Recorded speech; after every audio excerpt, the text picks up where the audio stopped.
Hi friends, welcome back to my channel. இன்றைக்கி நம்ம பார்க்க போகிற வீடியோ என்ன பார்த்தீங்கன்னா, கஷ்டங்களை நீக்கி மகிழ்ச்சியான வாழ்க்கையை தரும் விநாயகர் வழிபாடு பற்றி தான் பார்க்க போகிறோம்.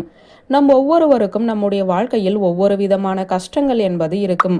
கண்டிப்பான முறையில் ஒரே ஒரு கஷ்டம் மட்டும் இருக்காது. ஒன்றிற்கும் மேற்பட்ட பலவிதமான கஷ்டங்கள் இருக்கும். அந்த கஷ்டங்கள் அனைத்தையும் நீக்கி மகிழ்ச்சியான வாழ்க்கையை வாழ வேண்டும் என்றுதான் நாம் ஒவ்வொருவரும் ஆசைப்படுவோம்.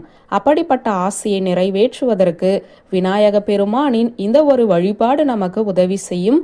அந்த வழிபாட்டை எப்படி செய்வது என்றுதான் பார்க்க போகிறோம். விநாயக பெருமானை வழிபாடு செய்வதற்கு உகந்த திதியாக திகழ்வது சதுர்த்தி திதி.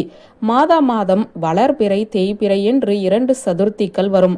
பொதுவாக அனைவரும் தேய்பிறையில் வரக்கூடிய சங்கடர சதுர்த்தி என்றுதான் விநாயக பெருமானை வழிபாடு செய்வார்கள். வளர்பிறை சதுர்த்தியில் அந்த அளவிற்கு யாரும் பெரிதும் வழிபாடு செய்ய மாட்டார்கள். அந்த வளர்பிறை சதுர்த்தி ஆவணி மாதத்தில் வரும்போது அனைவரும் அதை விநாயகர் அவதரித்த நாளாக கருதி வழிபாடு செய்வார்கள். அப்படிப்பட்ட வளர்பிறை ஆவணி மாத சதுர்த்தி நாளன்று நாம் செய்யக்கூடிய ஒரு எளிமையான அர்ச்சனை நம்முடைய வாழ்க்கையில் இருக்கக்கூடிய கஷ்டங்களை தீர்க்கும். விநாயக பெருமான் அவதரித்த நாளாக திகழக்கூடிய ஆவணி மாத வளர்பிறை சதுர்த்தியான விநாயக சதுர்த்தி நாளன்று பலரும் பல விதங்களில் விநாயக பெருமானை வழிபாடு செய்வார்கள்.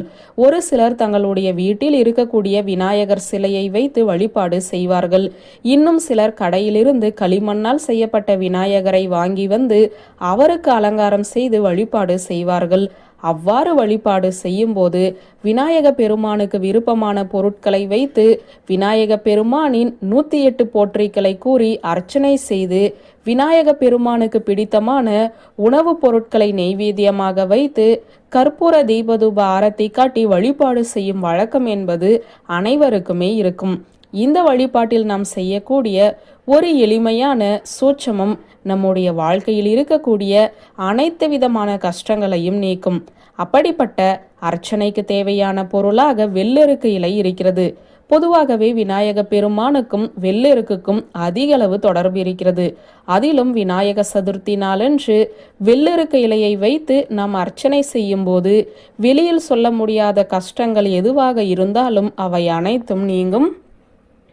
108 எண்ணிக்கையில் வெள்ளெருக்கு இலையை சேகரித்து வைத்துக் கொள்ளுங்கள். இதை ஆகஸ்ட் மாதம் 27ஆம் தேதி எந்த நேரத்தில் விநாயகருக்குரிய சதுர்த்தி வழிபாட்டை நாம் செய்கிறோமோ அந்த நேரத்தில் விநாயக பெருமானின் ஏதாவது ஒரு மந்திரத்தை 108 முறை கூறி அந்த வெள்ளெருக்கு இலையால் விநாயகருக்கு அர்ச்சனை செய்ய வேண்டும். பிறகு கற்பூர தீபதூப ஆரத்தி காட்டி வழிபாட்டை நிறைவு செய்து கொள்ளலாம். எப்படி அருகம்புல்லால் அர்ச்சனை செய்வதன் மூலம் நமக்கு அளவில்லாத பலன்கள் கிடைக்கிறதோ அதே போல வெள்ளெருக்கு இலையால் அர்ச்சனை செய்தோம் என்றால் நமக்கு இருக்கக்கூடிய அனைத்து விதமான கஷ்டங்களும் நீங்கும். கஷ்டங்கள் இல்லாத வாழ்க்கையை யாராலும் வாழ முடியாது.